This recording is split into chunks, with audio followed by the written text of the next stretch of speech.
It's in the clouds. The thing said, oh no, something's gonna... Whoa. Oh, I see the blue.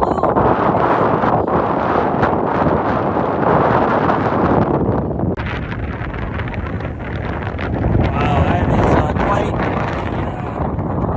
Hey guys, get back to the cockpit.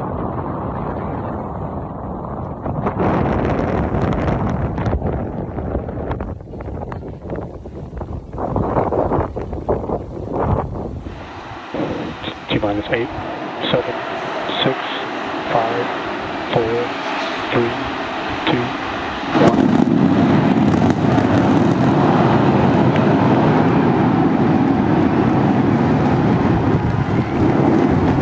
We got the phone. Vehicle pitching that range.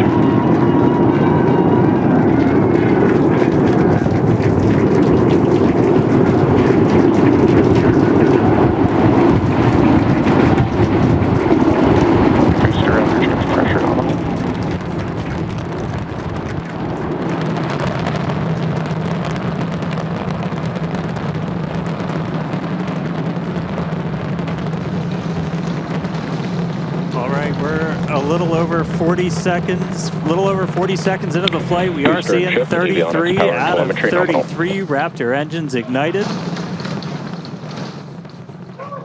Boosters pushing us downrange over the Gulf. Next milestone coming up in just under 10 seconds is going to be max Q, that max aerodynamic pressure.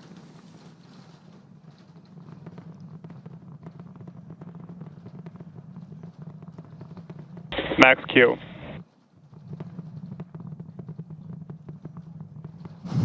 All right, so we're through max Q. That's the heaviest stresses it's kind of seeing on the way up. Wow, that was pretty incredible. I'm still recovering. That was amazing. Beautiful views of the vehicle on ascent, pitching downrange away from the launch tower. Next thing coming up is hot staging. So we're going to look for 6 engines to ignite on ship while we're still attached to the top of the booster. We'll see all but those 3 center engines shut down on booster.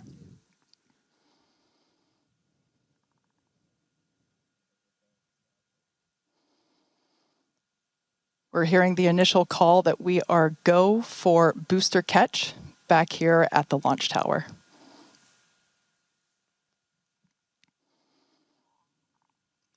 Coming up now on hot staging, the ship's engines will ignite while still attached to the Super Heavy booster, and also while Super Heavy booster will still be under power itself.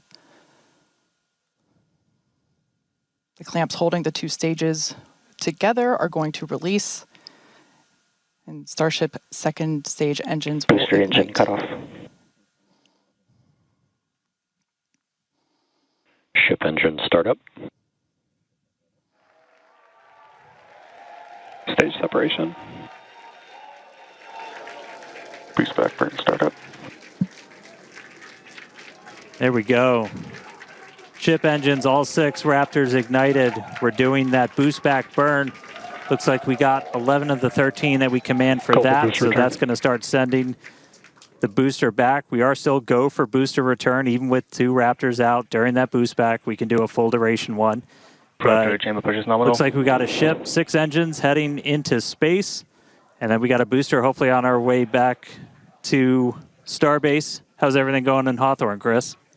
Everything is looking good. The crowd eagerly followed that ascent and now watching the booster coming back. So as you can see on the left-hand side of your screen here, that is ship continuing. And that's a great view of ship continuing on its way to space. They're looking, that's inside the camera, inside the aft skirt, looking at the Raptor vacuum and the sea level engines, the sea level ones there in the center of your screen under our T+ clock. You can see our boost back burn. We're down to 3 engines on the boost back burn. And you can see ship on the right-hand side of that telemetry with 6 engines lit, continuing its ascent to orbit, already over 100 kilometers in altitude. The booster 87 kilometers in altitude and continuing its trek right now back to the landing site and catch site. There's a shutdown. And we just heard a good call out for boost back shutdown.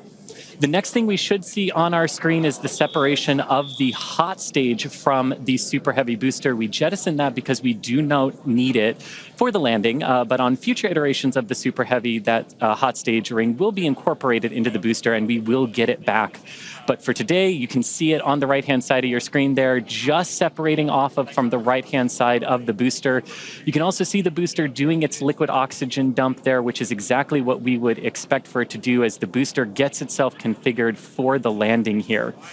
Now, meanwhile, Starship will continue to coast after it reaches orbit for about 40 minutes or so up to an altitude of 214 kilometers, but it's still got a ways to go there, currently accelerating past 7,500 kilometers per hour there in velocity.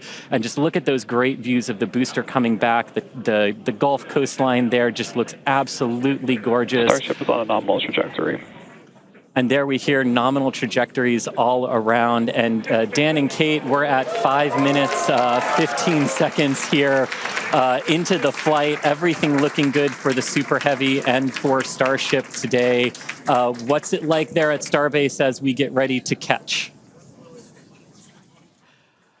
It was incredible, Chris, to be able to see the mock diamonds with my own eyes. That was amazing. We are standing by for return of booster back to the launch tower. We have heard that we are go for the catch of the booster. Yeah, this coming from one of our long-range tracking cameras, we're able to see the hot stage separate and fly away. So coming up in just about 30 seconds, we're going to look for the landing burn. We're going to command those 13 inner and middle ring engines to turn on. 13 initially, they bleed off all of that velocity as we're slowing down from supersonic speeds, eventually moding down to only 3 engines for that precision flight into the tower. Right now, booster using its 4 hypersonic grid fins to help guide itself through this atmospheric entry back for its precision landing at the launch site. Once again, we're going to ignite first the center 13 engines. We should see that coming up here momentarily. Engines in startup. This is going to come down to 3 engines as the booster slows down for its landing. And we just heard the sonic boom.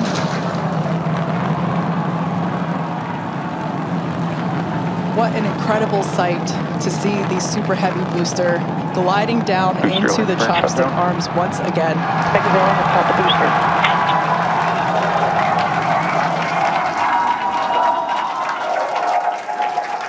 Stuck the landing. Wow. That will never get old. All right. We saw 12 out of 13 light for that landing burn. Booster still able to make its way with that final precision burn on the 3 engines in for the tower catch. So booster caught. Meanwhile, keeping an eye on ship. Still got 6 Raptors burning. Those are going to continue for about another minute until we'll get to the Starship engine cutoff. Really cool view. Again, a million shout outs to all of our avionics team who make these cameras possible for us. That's looking right down inside essentially the skirt area of ship, where you can see a pretty good view of all 6 Raptors, especially those 3 inner ones, one of which we're going to hopefully relight a little bit later. And we just saw some engines go out. It looks like we are losing attitude control of the ship.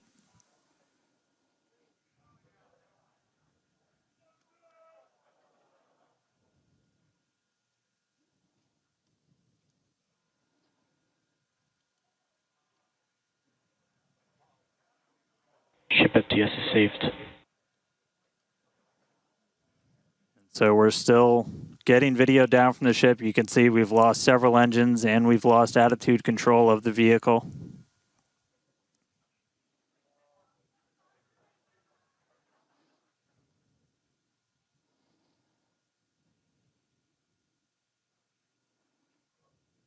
All right, so coming back with you real quick. So can confirm we did lose contact with the ship. Unfortunately, this happened last time too, so we've got some practice at this now. We've got a lot of measures in place, like debris response areas where we coordinate very closely with air traffic control. We have a lot of measures put before we ever launch a rocket to make sure that we're keeping the public safe. Those worked last time, and they're actively in work right now. So just to recap real quick, everything we saw, we lifted off right at the top of our window, essentially at 5:30 p.m. Central Time. Booster was able to get us all the way up into space, made its way back here. It's sitting on the tower right behind us, our third ever catch. Starship ignited all 6 of its Raptor engines. It was just about 20 or 30 seconds away. We'll get exact times from the end of its ascent burn when we started to see some engines go out on ship, eventually lost attitude control, and then lost contact with the ship shortly after. So obviously a lot to go through, a lot to dig through. We're going to go right at it. The primary reason we do these flight tests is to learn. We have some more to learn about this vehicle, but we're going to be right back here in the not too distant future, and we're going to get a ship to space.